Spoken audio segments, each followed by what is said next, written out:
안녕하세요. 공을하녀 7번째 강좌 진행하겠습니다. 우리가 동양역학의 발전에서 굉장히 중요한 전환점이 되던 시기가 바로 송나라 시대에 들어와서 북송 시대에 아주 뛰어난 상수 역학자가 출연을 하게 되는데 바로 소홍이라는 분이죠. 그래서 소홍이 바로 소강절인데 1011년에서 1077년 사이에 생모를 하셨는데 이분께서 그 공자가 그 역경에 달아놓은 그 시빅에서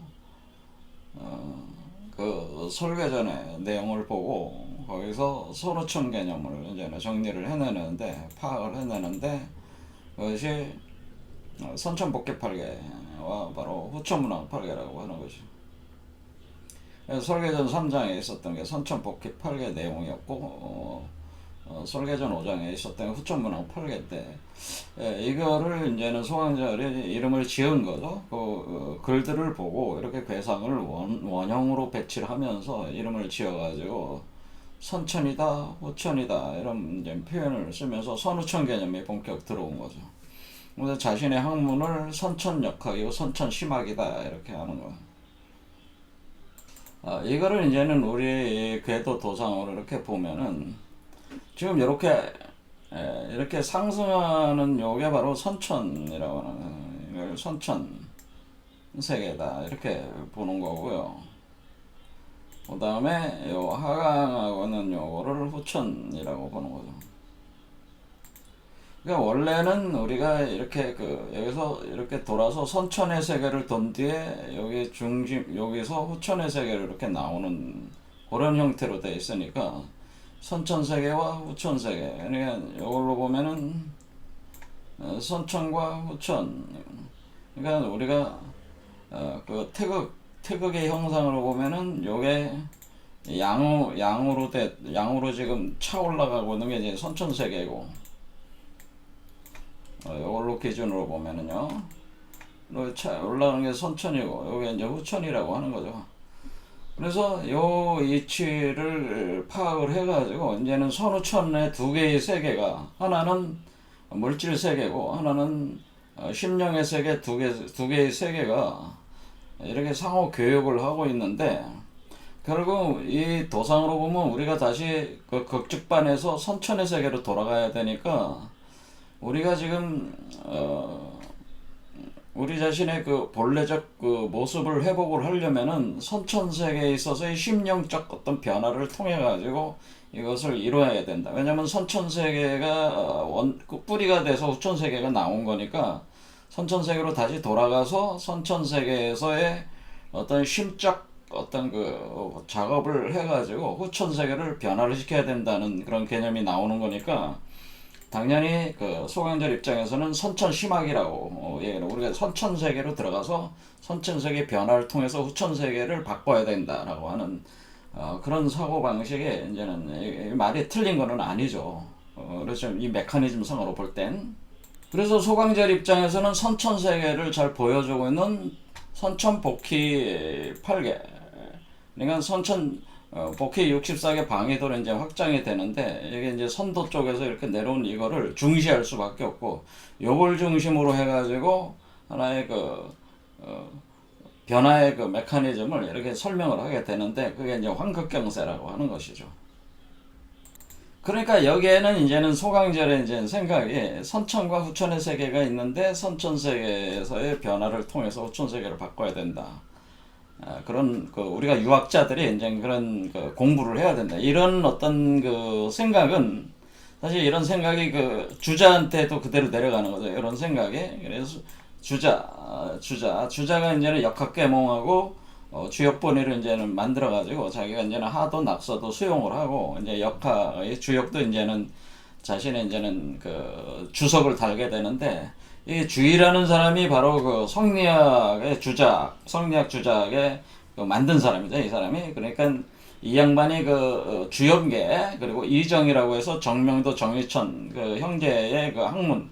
특히 소강절 같은 경우는 정명도 정의천하고 굉장히 친했어요.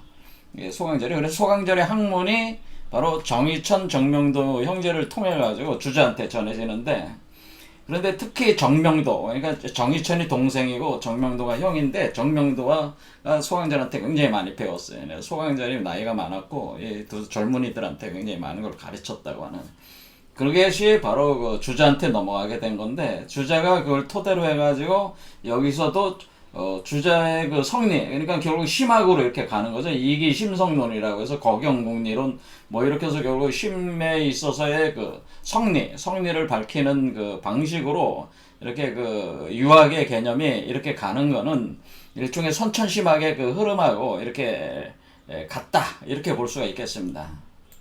그러나 여러분들도 잘 보시다시피 지금 이 그 중국의 역학이라고 하는 거는 후천세계를 선천세계로 해서 이 심적인 세계, 심령적인 세계의 변화를 추구한다고 하는 것은 자기가 수행을 한다고 하는 거네. 수행을 한다고 하는 거니까 이것은 자력적인 어떤 그런 개념이 강한 거죠. 그러니까 이것은 어떤 천도 변화를 얘기하고 있는, 천도 변화는 얘기하지 않고 지금 우리가 후천세계에 살고 있지만은 선천세계로 다시 우리 자신이 들어가서 이것을 변화시켜야 되겠다는 그런 어떤 그 자력적 그 수행 체계가 이제 성리학 체계가 돼버리는 거예요. 그런데 우리 그 한국의 그 역학자들은 뭐냐면은 그게 아니고, 네가 아무리 지금 현재가 지금 우리가 이게 후천세계고 여기가 선천세계고 이렇게 되는 거지만은 천도변화, 그러니까 천도변화라고 하는 것은 우리 인간이 어떤 수행을 하든지 간에 그거는 상관이 없이 이 우주 자체의 변화가 있다고 하는 거죠. 우주 자체의 변화가 있다. 그것은 인간의 그 어떤 그 수행하고는 상관없다. 그러니까 이 사람의 수행과는 무관한 우주 자체, 우주 자연 무관한 그 혁명적 변화가 일어나고 있다고 하는 거예요. 그러니까 이런 점에서 중국의 그 역학하고 우리 그 한국의 역학이 완전히 차이가 나는 거는 이 우주 자체의 변화라고 하는 걸 우리는 개벽으로 봤단 말이에요. 개벽. 근데 중국에는 개벽론이 없어. 그러니까 천도의 변화라는 게 없단 말이야. 천도의 변화라고 하는 것이 극적인 변화라고 하는 이것이 없다. 개벽이라는 그 천도의 엄격한 굉장히 그 크리티컬 포인트에 있어서의 그 혁명적 변화라고 하는 그 현상에 대해서 중국 역학은 관심이 없단 말이에요. 그런데 우리 선조들께서는 지금 이 시기가 우주 천도의 그 혁명적 변화가 일어나는, 개벽이 일어나는 시기다라고 하는 천도 변화를 자각을 했다고 하는 거죠. 그러니까 이거는 성리학에서 얘기하는 자신들이 무슨 그 심성, 그러니까 원래 선천세계에 있어서의 자기 심적, 심령의 어떤 수련을 통해 가지고 이렇게 그 뭐 어떤 성인이 되고자 하는, 그러니까 이게 성인인데, 이것이 성인인데 성인이 되는 어떤 그런 과정을 이렇게 수행을 해가지고 이렇게 한다라는 게 이제는 중국의 역학이 대단히, 그 중국 역학은 인위적이라고 하는 거죠. 중국의 역학은 그 현실인간의 수행론에 집중되어 있다고 하는 거죠. 이것이 주작이라고 하는 것이고, 단 우리 그 한국 역학은 그게 아니고 현실인간이 뭔 짓을 해도 그 상관없이 이 천도 변화가 일어나고 있다는 거예요. 개벽이 일어나고 있기 때문에 당신이 무슨 성인이 되려고 노력하지 않아도 성인이 되게끔 만드는 그 개벽이 일어나고 있다. 그런 거예요. 그러니까 네가 성인이 되려고 원하든 원하지 않든 그 천도 변화가 일어나고 있다. 그럼 널 성인으로 만들고 있다고 하는 이 개벽 현상을 주목을 한 거니까, 지금 중국 역학에는 이런 게 없단 말이에요. 지금도 없어. 그러니까 중국 역학은 사실은 소강절과 이 주자에 이르기까지의 이 그 학문적 축적 과정에서 이미 여기서 끝난 거예요. 그러니까 주자에서 끝났다고 보면 돼요. 중국 역학은 주자에서 멈췄다. 그러니까 중국 역학은 중국의 문명이 그 핵심적인 내용이 역학인데, 그 역학의 내용성이 주자에서 멈춰버려가지고, 그리고 더 이상 천도 변화는 없는 거야. 그러니까 이게 인간적인 어떤 수행을 통해가지고 이렇게 뭐 이렇게 해보려고 하는 그런 얘기들만 있는 거죠. 근데 그런 것들도 점점 어떻게 되는 거예요? 퇴색되는 거죠. 퇴색되면서 오늘날 이제 중국이 이제 사회주의화가 되면서 이런 것도 이제 사라지는 거죠. 사회를 받아들이면서 중국 역학은 거의 고사였다고 하는, 거의 고사를 해가지고 이제는 어떤 그 발전을 하는 게 없는 거죠. 그러니까 그 송나라 때까지는 상당히 그렇게 계속 발전을 했는데 그 이유가 지금 발전이 없는 거지. 그런데 우리 그 구한말 시대에 와가지고 우리 그 이쪽 역학을 하시는 분들은, 우리 한국 쪽에서 역학을 하시는 분들은 천도 변화를 감지를 한 거예요. 그러니까 지금 인간의 그 어떤 수행적 노력이 없이, 그거 상관이 없이 이 우주 자체가 개벽이 일어나고 있다고 하는 거, 개벽이 일어나고 있다. 그걸 역학으로 풀었다고 하는 거죠. 그렇게 할 때 우리는 그걸 어떻게 설명을 하는 거냐면은, 그래서 지난 시간에 이게 그 에덴 동산 신화로 설명을 한 거잖아요. 그래서 우리가 선천법기 팔계라고 하는 것은 이 에덴 동산 신화에서의 선악과의 그 씨가 태극이고, 태극이 이게 지식의 나무, 생명의 나무에 꼬여 올라가는 요 구조로 이렇게 자라는 거라고 그랬잖아요. 그렇죠. 그것이 태극의 구조가 선천법기 팔계고, 그 다음에 이 나무가, 지식의 나무, 생명의 나무가 자라가지고 이렇게 그 꽃이 피는 시점부터가 이제 후천으로 보는 거죠. 이게 후천 문항팔계가 그 내용을 보여준 거예요. 선악과가 달리면서, 꽃이 피면서 선악과가 달리면서 후천 세계가 열린다. 그것까지가 원래 이 내용성인데, 그러면은 이 나무가 계속 이렇게 열매가 달리고 떨어지고, 다시 씨가 떨어지고 열매가 달리고 이렇게 계속 돌아갈 때 이것이 계속 무한으로 돌아가는 거 아닙니까? 그러니까 이것이 계속 돌아가는 거죠. 이렇게 요 씨는 그러니까 생장성이 되는 거지. 그러니까 요거는 씨의 입장에서 이렇게 보는 거고, 태극의 입장에서 우주 변화를 보는 거고, 이것은 씨가 뿌려져서 나무가 계속 그 열매를 맺고 씨를 뿌리고 씨가 다시 떨어지고 계속 돌아가. 하지만은 어떤 그 한계를 못 벗어나는 거죠. 그렇죠.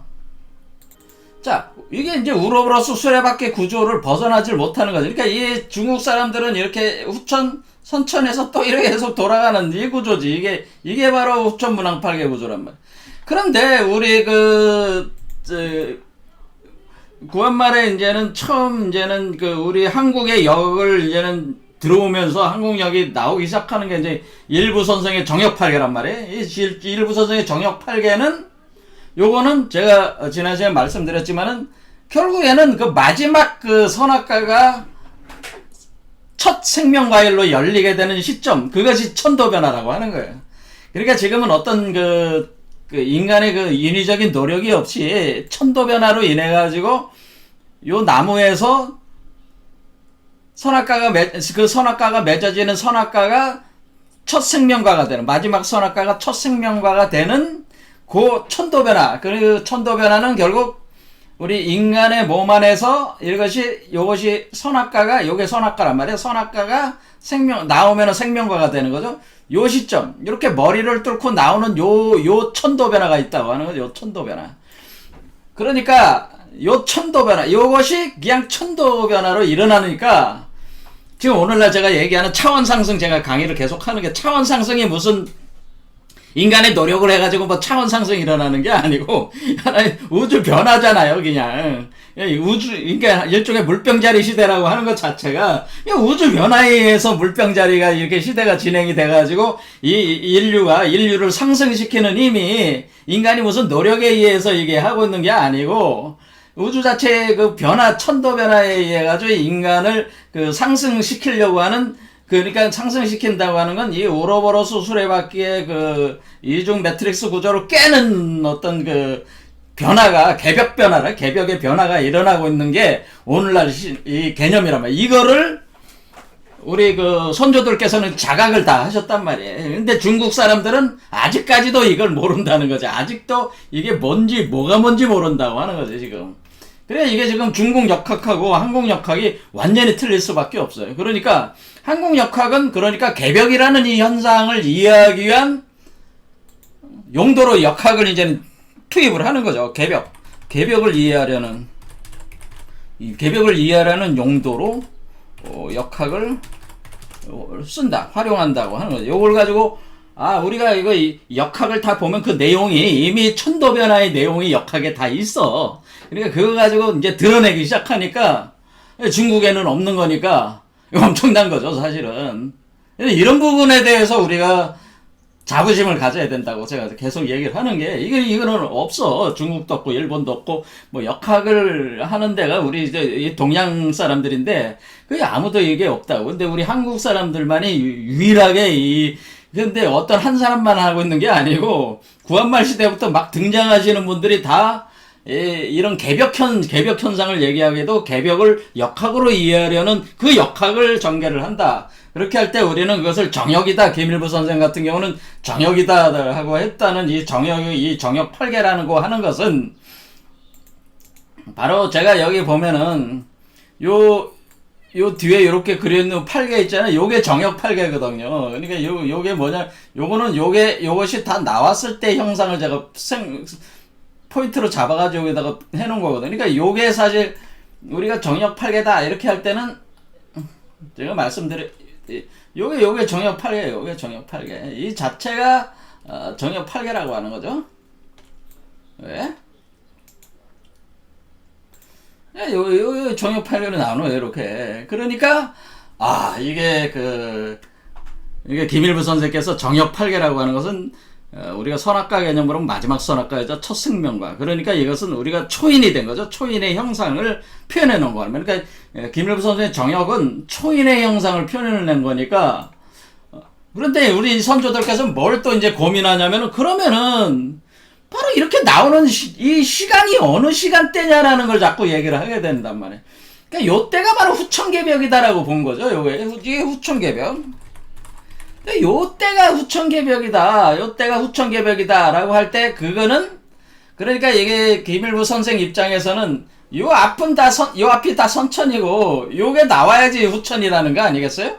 그러니까 소강절은 이게 선천이고 이게 후천이다라고 이렇게 본 거에 반해서, 그러니까 우리가 이걸 따지면은, 기독교적으로 따지면은 요거는 시고, 요거는 뭐냐면은, 요걸 뭐라면 아담이라고 그러면 아담이 나왔을 때가 후천이고, 기독교적으로 따면 이게 둘째 아담이 나왔을 때가 우리는 후천이란 말이에요. 그러니까 요걸 아담을 기준으로 봤다고 하는 거는, 여기는 아담을 기준으로 본 건 뭐예요? 아담을 기준으로 본 거는 우리가 아담의 후손이니까 요게 아담으로 본 거란 말이에요. 아담을 기준으로 본 거고, 요거는 둘째 아담이란 말이에요. 우리 몸에서 만드는 둘째 아담. 그러니까 이걸 둘째 아담으로, 이게 요렇게 차이가 있다고 하는 것이죠. 자, 그런데 우리 선조들께서는 이것이 후천이다. 그러니까 후천이라는 거는 기준을 인간으로 보는 게 아니고, 후천의 우리 한국에서의 후천은 초인을 기준으로 본 거죠. 초인 탄생을 기준으로 본 거예요. 초인 탄생을 기준으로 그 이전을 선천, 그 이후를 후천으로 본 거죠. 그러다 보니까 소강절 입장에서는 선후천을 나누는 시점이, 소강절 입장에서는 뭐냐면은 요임금이다. 제가 이제 다시 자료를 보니까 2347년이에요. BC 2347년이 소강절의 후천의 시작이다. 이렇게 본 거야, 자기는. 그러니까 요때가, 그러니까 우리 요 사회의 쾌계의 요 지점이 바로 후천이다. 그러니까 요때가 아담이 나왔을 때다. 그걸 아담을 요임금이라고 한 건 아니지만, 복희시, 요거 안에 복희시가 조금 한 1000년 정도 앞에 복희시가 있단 말이에요. 그러니까 대강 요 시점을, 그러니까 복희시가 몇 년도인지 정확히 기술이 없으니까, 소강절 입장에서는 역사서를 보니까 요임금이 BC 2347년 등극을 하더라. 그럼 여기를 내가 후천의 시작으로 봐야겠구나. 이게 역사의 시작이니까. 이렇게 본 거란 말이에요, 소강절이.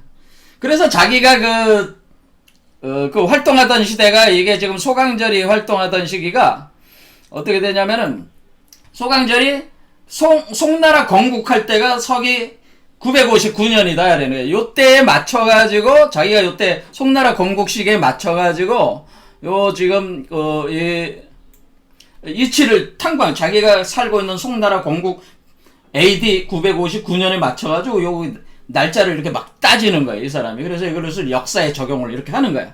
그러다 보니까 이걸 가지고 이제는 이게 한국에서 소강절을, 그러니까 중국에서는 소강절의 그 학문의 일부를 다 흡수해서 들여가지고 주자가 성리학이라는 걸 만들었지만은, 주자나 이렇게 성리학을 하는 사람들은 소강절을 좋아하지 않았어요. 상수학이라는 걸.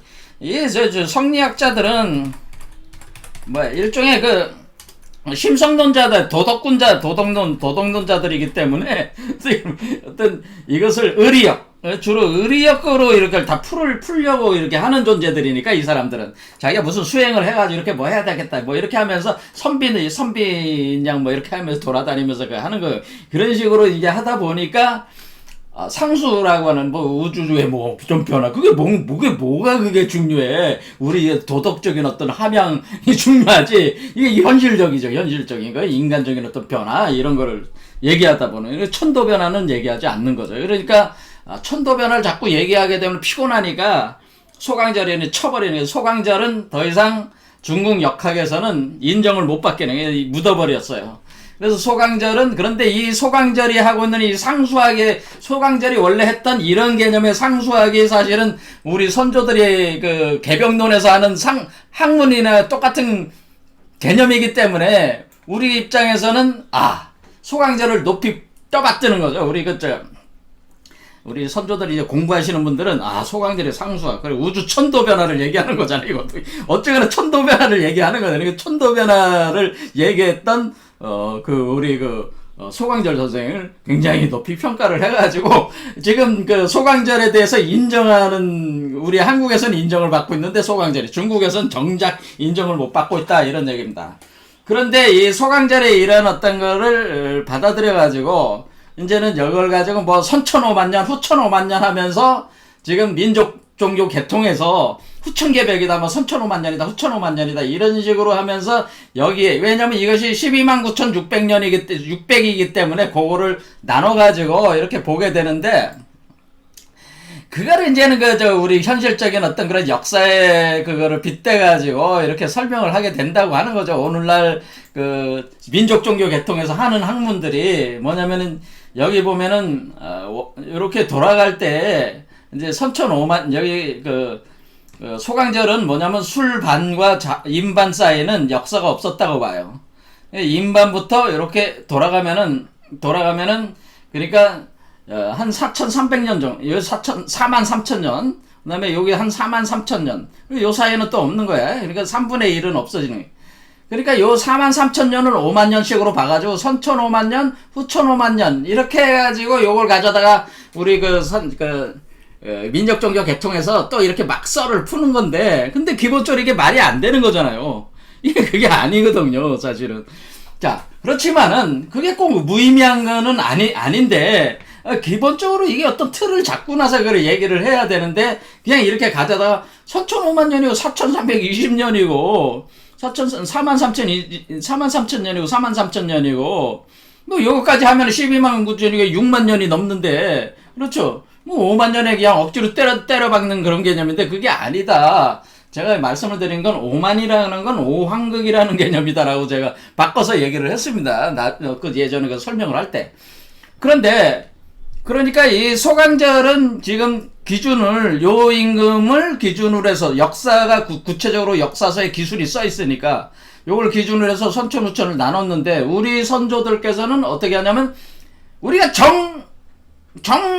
가운데 요때 나오는 거다고 얘기하는 거예요.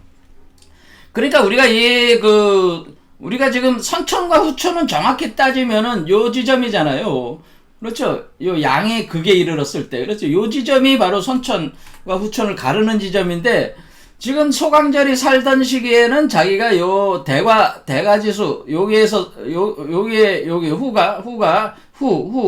대과, 요런 시점에 지금 와 있는 거라. 송나라 시대가 요 시점인데, 요 시점을 가지고 이제는 자기가 또 이제 그 살던 시기에 이렇게 이제 투영을 한 건데, 우리 선조들이 보기에는 뭐냐면은 요 정괴를 얘기하게 됩니다. 그래서 우리가 선후천을 가르는 시기가 사실은 정확한 날짜 추정을 이제 계속 하는 거예요, 우리 선조들께서.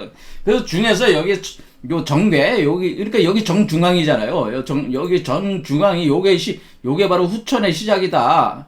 그 얘기는 무슨 말씀이냐면, 요 정괴 일대가 요것이 이렇게 머리 밖으로 탁 나오는 데가 요 정괴라는 거죠, 정괴. 탁. 그때 정중앙에서 나오는 거잖아요. 탁 튀어나오는 거잖아요. 나오니까 정중앙이다, 그런 얘기예요. 그래서 이것을 얘기하시는 분이, 그러니까 지금, 우리 한국의 역학이라고 하면은, 나름대로 틀을 잡아서 얘기하시는 분이 정확하게 두 개의 큰 계통이 있는데, 한 분은 김일부 선생이에요. 김일부 선생. 김일부 선생의 정역이 있어요. 김일부 선생의 금화정역. 자, 이분은 뭐 1826년에서 1898년이니까 기망, 일부 기망. 자, 여기 이제 책들이 있습니다. 김일부 생애와 사상, 정역과 만나다, 양재학이라는 분이 쓴 책들이 있고, 그 다음에 정역철학, 역경철학, 이현중이라는 분이 쓴 책들인데, 뭐 관심이 있으시면은 사서 읽어보세요. 그래서 이 내용들이 참 좋습니다. 자, 그래서 이분이 금화정역에서 얘기하는 것도 방과 원년이라는 것도 이런 개념이에요. 이런 개념이고, 그리고 야산이달 선생님의 홍역학이라는 거예요. 그러니까 우리가 김일부 선생님의 금화정역이 있고, 우리 한국에서 그러니까 우리가 중국역과 완전히 이제는 차별화되는 천도 변화를 이제는 개벽에 대한 이치를 완전히 궁구해낸 역이 금화정역과 바로 홍역학이다. 크게 보면 이렇게 두 개. 물론 자그마한 그 역학적인 어떤 그런 스타일들이 약간 틀린 것들도 있습니다. 하지만 큰 줄기가 두 개의 줄기가 있다고 하네. 그래서 하나는 금화정역, 하나는 홍역학이라고 하는. 이 홍역학을 하신 분은 바로 야산 이달 선생님인데, 야산 이달 선생의 제자도 몇만 명 돼요. 몇만 명 되는 걸로 지금 알려져 있는데, 우리 국내에. 요분은 1889년에 태어나셔서 1958년에 졸하셨으니까, 이분은 1898년에 태어나셨으니까, 이분이 이제 김항 선생이 돌아가실 때, 1889년이니까 한 10년 전에 태어나신 거죠. 10년 전에. 그래, 이게 이제 바통 터치를 한 거지. 자, 그래서 이 홍역학이 이렇게 하신 이 야산이달 선생님께서도 지금 우리 한국의 역학의 또 특징이 뭐가 있냐면은, 그럼 개벽을 하면은 개벽이 도대체 언제 일어나느냐? 이 날짜 잡는 거를 굉장히 민감하게 우리 선조들께서 생각을 하셨어요. 이 칠형명시라고 그래요. 칠형명시. 달력을 어떻게 뽑아야 되느냐라는 거죠. 그러니까 우리가 지금 현재 태양력과 태음력이 있는데, 지금 이 그러니까 우리 선천시대에는 태양력과 태음력을 쓰지 않았냐. 양력과 음력이 있지 않냐 하면서, 그런데 우리가 개벽된 시기에는 새로운 역, 그러니까 양력과 음력이 하나가 된 역이 나오는데, 그 역법을 만들어가지고, 그러니까 양력과 음력이 더 이상 나눠지지 않는다. 양력과 음력이 하나, 양력이 곧 음력이 되는 그 역을 만든다. 그래서 그 역을 만들어가지고 그걸 가지고 세상 사람들에게 언제 개벽이 일어나는지 알려줘야 된다고 하는 이 칠형명시 사상이라는 게 칠형명시. 이 역법을 만들어야 된다. 그거는 김일부 선생님도 역법을 만드는 거예요. 역법. 역법을 만들어가지고 사람들에게 언제 무슨 일이 일어나는지 알려줘야 될 거 아니요. 그렇죠. 그러니까 이게 굉장히 광호한 거죠. 그러면은 개벽이 언제 일어나는 거예요? 뭐 이렇게 할 때 개벽은 몇 년도인데 일어납니다. 뭐 이런 얘기를 할 수 있어야 된다. 그런 거죠. 자, 김일부 선생님도 그것을 나름대로 그 정역 안에다가 설명을 해놨는데, 그 내용을 가지고 하게 되면 너무 많은 시간이 걸리니까 안 하고요. 야산 이달 선생 가지고 얘기하는, 야산 이달 선생은 간단하게 얘기할 수 있으니까. 야산 이달 선생은 자신이 역을 만들었는데, 홍역학이라고 해서 역학을 하면서 경원역이라고 하는 달력을 하나 만들었어요. 이분이 달력을 만들어가지고 언제 일어나느냐라고 얘기를 했냐면, 이분은 우리가 1948년이다라고 딱 집었어요. 이분께서는. 그러니까 이때가 1948년이 후천이 시작이다. 그러니까 요때가 사실 뭐야? 선천에서 후천으로 바뀌는데, 요때가 요 아이가 나오는 때다. 요 아이가 태어나는데, 요 아이가 태어나는 때가 바로 요 시점이 되는 거죠. 요렇게 봐가지고 요 시점이 되네. 요 시점이 탁 태어나요. 그러니까 완전히 중앙이잖아. 그래서 여기 5잖아요. 그래서 요거를 후천의 시작이다라고 하는 요 지점을 뭐라 그러냐면은, 뭐라고 얘기해요? 5회 중천개벽이라고 이름을 지은 거예요. 그러니까 후천개벽이라고 안 하고, 후천의 시작을 할 때 우리는 5회 중천. 그러니까 5회라는 중천이라는 건 우리가 태양이 정오에 뜨는 그 시기예요.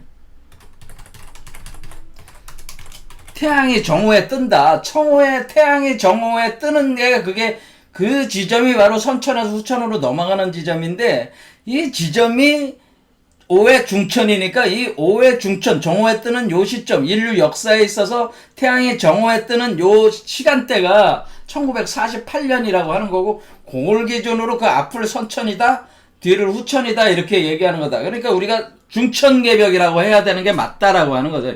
중천에 뜨는 때가 이게 개벽이 일어나는 거니까.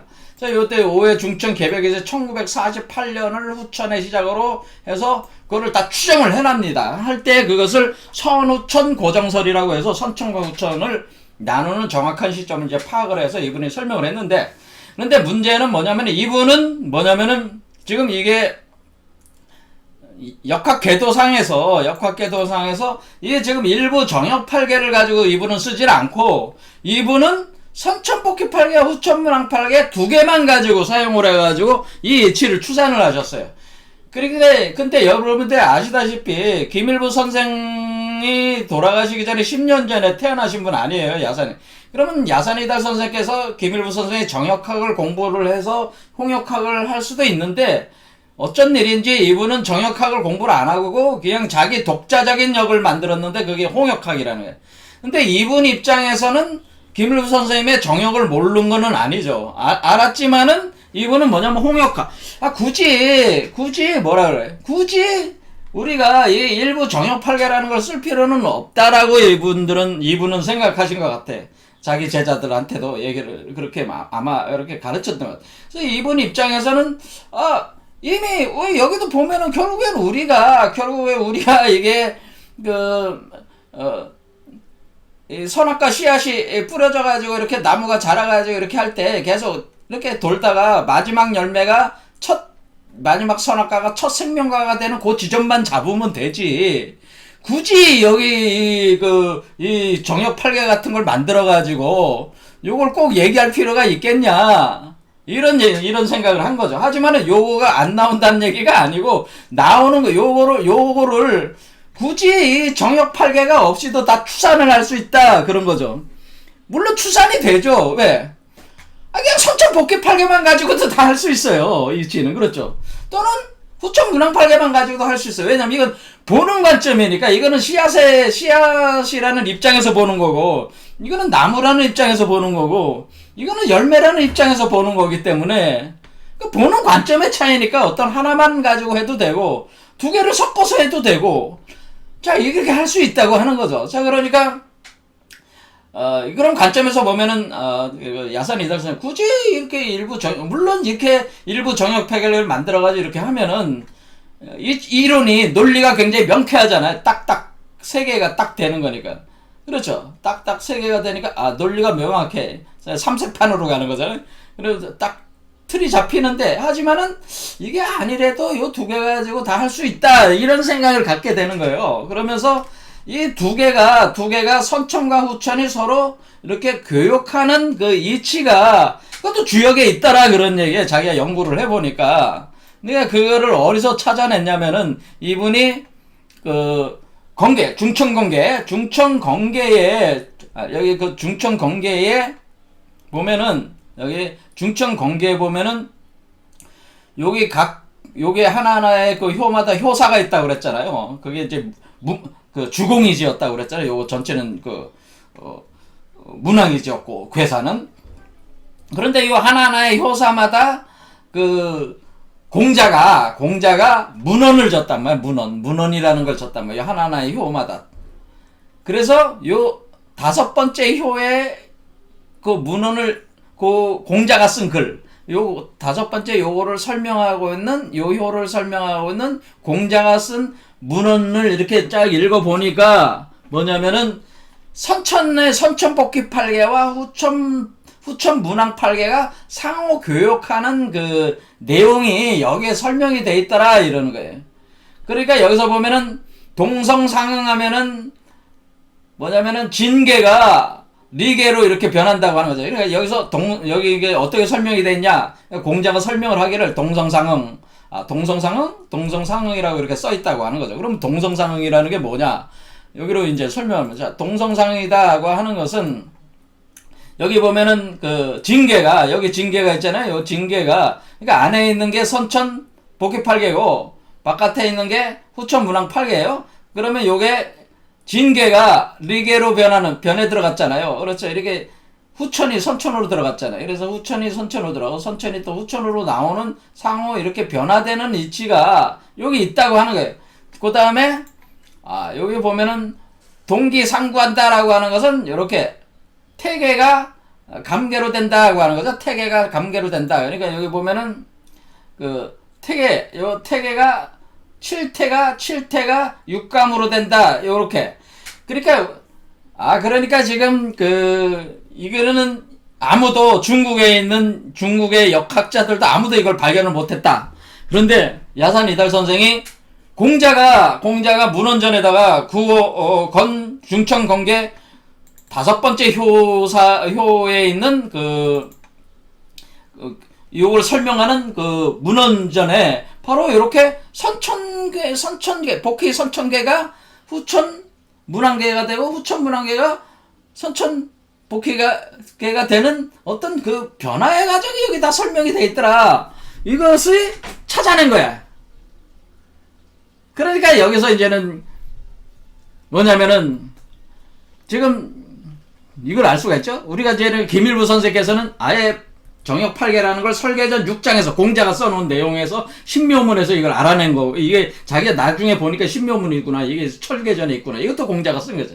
그러니까 이게 보고 이렇게 이걸 파악을 한 거지만은 이거와 상관없이 홍역학을 하는 우리 야산 이달 선생께서는 이 선우천의 변화라고 하는 이 괴상의 변화라고 하는 것이 이미 어리에다 있다고 하네. 이미 문헌전에 나와 있는 내용이 그 내용이다 해서 이분이 여기서 이론을 만드는데 건구오 도설이라는 걸 만듭니다. 이 건구오 도설 이렇게 해가지고 여기 구오 문장 여기는 뭐냐면은 낙서의 중천 교육을 통해서 선천이 후천으로 바뀌는 실마리를 은밀히 전한 공자의 탐뜻을 여기서 파악을 했다. 여기 내용이 동성문 45자에 그 다음 합덕문 55자가 그 뒤에 따라오는데 요 구호 문헌을 둘로 나누면은 낙서 45와 하도 55로 이렇게 돼 있다고 하는 거죠. 그래서 요 내용을 가지고 요거를 금화 교역의 이치라든가 이런 것들을 여기서 지금 야산 이달 선생께서 다 파악을 하신 거지. 그러니까 요거를 이렇게 파악을 해서 안 것도 사실 중국 사람들은 없는 거예요. 그러니까 지금 건구오도설이라고 하는 것은 그러니까 지금 야산 이달 선생의 홍역학을 이루고 있는 아주 핵심적인 개념이 몇 개가 있는데 그 중에 하나가 이제는 선우청 고정설,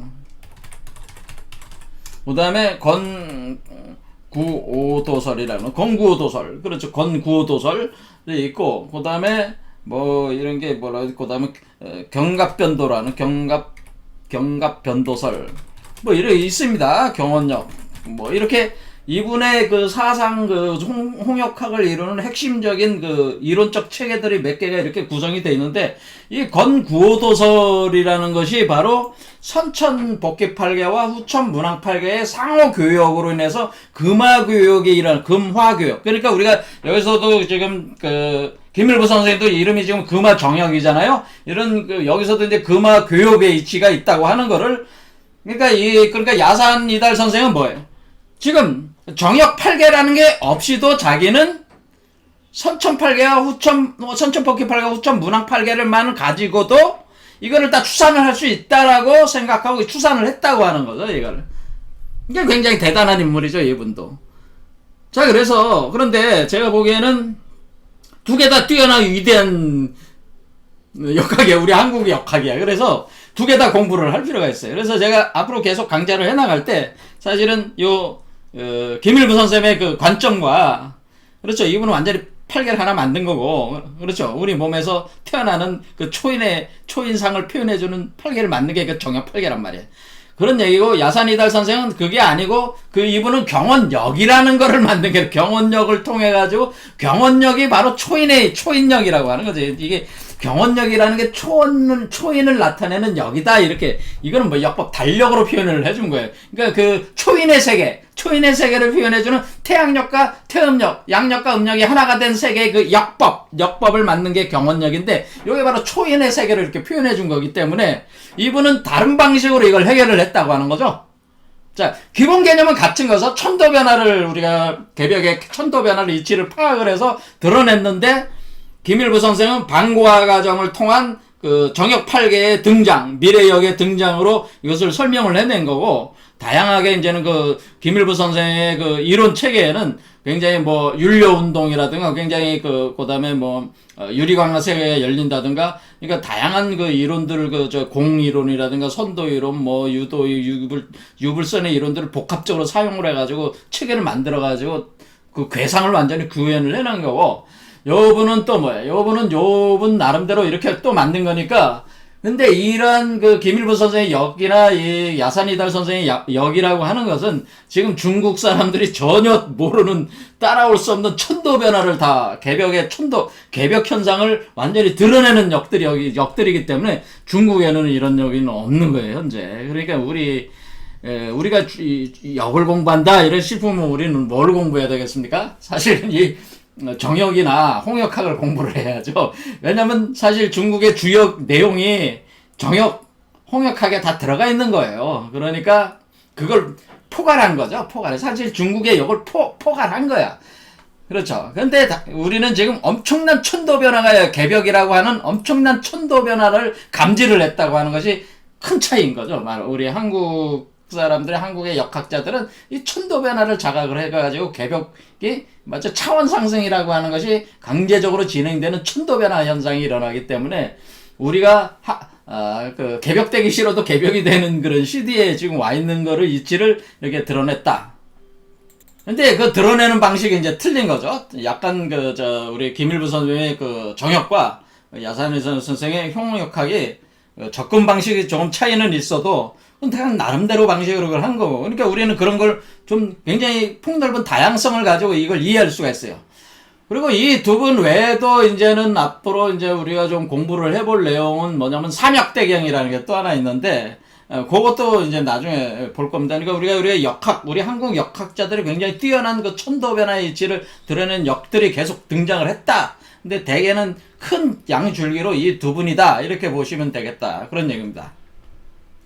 그래서 이분들이 볼 때 우리 몸 안에서 새로운 존재, 초인의 출현이라고 하는 것을 이분들은 감지를 해가지고 이 초인 출현을 이 정오에 나오게 되는 거죠. 정오에 나오는 시점을 야산 이달 선생은 1948년으로 본 거니까 이미 사실은 야산 이달 선생 관점에서는 어떻게 되냐? 이미 이 세계는 이미 중천개벽이 일어나가지고 지금 후천시대에 우리가 살고 있는 거예요. 그러겠죠? 근데 왜 이렇게 1948년 이후에 그럼 우리가 후천시대에 살고 있는데 왜 이렇게 우리 남북 간 전쟁을 하고 아직까지 이 세계가 개판입니까? 왜 이렇게 살기가 힘듭니까? 이렇게 묻는다면은 지금은 개벽이 됐다고 해서 바로 이렇게 이 세계가 바뀌는 게 아니고, 우리가 새벽이 있으면은 새벽에 태양이 떠오르는 과정이 이게 어느 정도 이렇게 지나야지 이것이 구체적인 실상으로 드러나는 그 지점이 있기 때문에 지금은 뭐라는 거예요? 개벽이 일어났지만은 아주 새벽 중에 새벽. 이건 뭐 새벽 중에서 그렇죠. 약간 이게 그러니까 아직 때가 완전히 현실에 딱 우리가 체감할 정도의 그 시기가 아직 지나지 않았기 때문에 체감을 못하고 있다는 거죠. 그러니까 그 시기, 하지만 개벽은 일어났다고 하는 겁니다. 그래서 조만간 그것을 우리가 체감을 할 것이라고 하는 것을 얘기를 하신 겁니다. 야산 이달 선생께서도 지금은 개벽이 일어나고는 이제 얼마 되지 않았기 때문에 우리가 체감을 못하는 거고, 조금 있으면은 체감을 할 것이니까 너무 조급하게 생각하지 말고 개벽이 일어났다 믿고 생각하고 그렇게 그 천도 변화에 맞춰서 살아가면 된다. 이런 얘기를 하시는 겁니다. 자, 오늘 여기까지 하겠습니다. 감사합니다.